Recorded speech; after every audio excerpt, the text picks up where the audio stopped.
Thomas the Tank Engine and Friends Take and Play Adventures, Episode 14, James's Grumpy Christmas. Thomas and Percy were at Knapford Station talking about the big party for Christmas.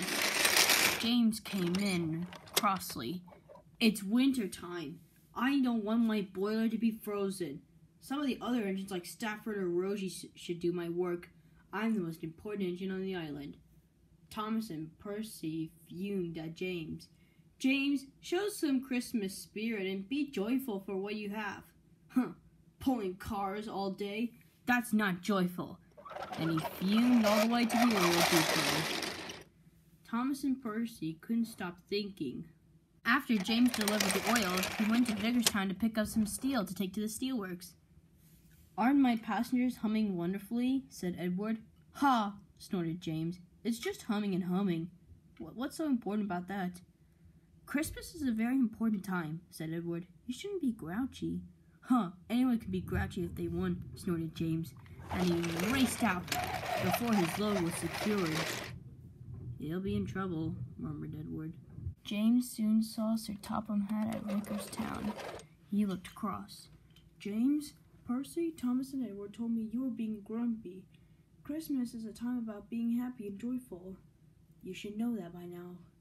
Yes, sir, said James. I'll try to be cheerful. But James couldn't stay in his positive attitude.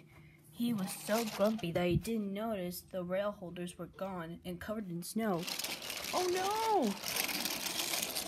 Ow! Ow! That's cold! Ow! Ow! Ow! Oh! Oh! I feel miserable. And now my paint is covered in snow. Sir Topham Hatt soon came to the scene. He was cross.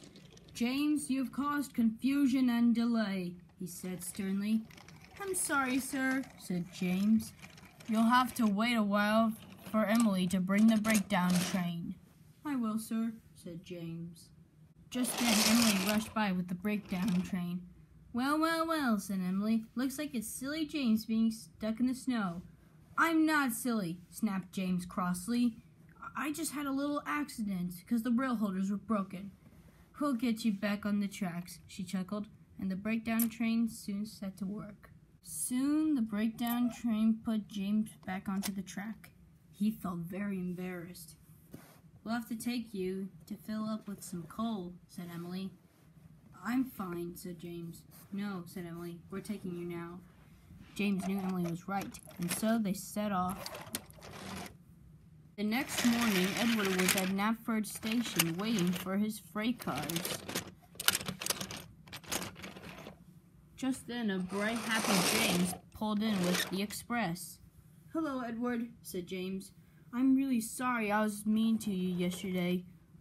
I want to be happy for Christmas time. That's nice of you, James, said Edward.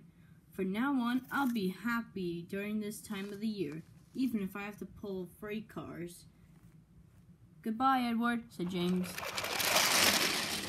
Edward smiled as James went into the disty, snowy valley.